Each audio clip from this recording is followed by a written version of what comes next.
పిల్లల్లో చాలామంది నైపుణ్యం కలిగి ఉంటారు. అంటే స్వతహాగా మనం చెప్పకపోయినా వాళ్ళు ఆడుతూ ఉంటారు. అయితే ఇష్టమైనటువంటి గేమ్ ఏదైతే ఉందో అది చక్కగా నేర్చుకోవాలనే ఆలోచన కూడా వాళ్ళకే ఉంటుంది. పిల్లల్లో ఉన్నటువంటి అవగాహన పెద్దవాళ్ళలో ఉండదు. చెప్పగానే మనం ఏం చెప్తే అది నేర్చుకుంటారు అంతే. టెస్ట్ క్రికెట్ అంటే షాట్లు కొట్టకూడదు, డ్రైవ్లతోటి చేయాలి. కానీ ఇక్కడ ఓపిక సహనం చాలా ఉండాలి. అయినా సరే పిల్లలు చక్కగా టెస్ట్ క్రికెట్ డ్రైవ్స్ అనే బేసిక్స్ ఎంత చక్కగా నేర్చుకుంటున్నారంటే వాళ్ళ మైండ్ అంతా దాని మీద పెడుతున్నారు. షాట్లు ఎవరైనా కొడతారు. ఇప్పుడు ఎక్కడ చూసినా సరే ఐపీఎల్ పిల్లలు ఎవరిని చూసినా సరే వాళ్ళ తల్లిదండ్రులు రీల్స్ చేస్తుంటారు, షాట్లు కొట్టడం చేస్తుంటారు.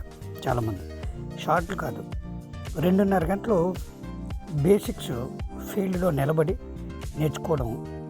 అందరూ కూడా ఇదే ఏజ్. చాలామంది ఆ ఏజ్లో వాళ్ళకి ఆలోచన ఉంటుంది కనుక ఆలోచన మనం క్యాప్చర్ చేయాలి. 12 ఇయర్స్ వచ్చే వాళ్ళందరికీ కూడా మంచి ప్లేయర్లు అవ్వాలని ఆశ ఉంటుంది, నేర్చుకోవాలని ఆశ ఉంటుంది. ఓపిక సహనం వాళ్ళకే ఉంటుంది. ఇది మీరు చూస్తున్నారు, చక్కగా నేర్చుకున్నారు. వీళ్ళందరూ చక్కగా బేసిక్స్ నేర్చుకుంటున్నారు. 2.5 hours గ్రౌండ్లో నిలబడుతున్నారు. బేసిక్స్ మీదే ధ్యానం చేస్తున్నారు. చక్కటి బ్యాటింగ్, చక్కటి బౌలింగ్ నేర్చుకుంటున్నారు. అంటే వీళ్ళలో అంత నైపుణ్యత ఉన్నదని మనకు తెలుస్తుంది. పిల్లలు ఎప్పుడు కూడా మనం వాళ్ళని తీర్చిదిద్దితే నెంబర్ 1 స్టార్లు అవుతారు.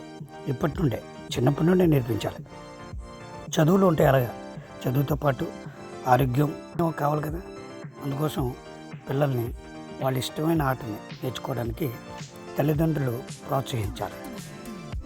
వాళ్ళు ఆటల్లో ఉంటారు. ఇప్పుడు ఉదయాన్నే 5 గంటలకు రావడం అంటే మామూలు మాటలు కాదు.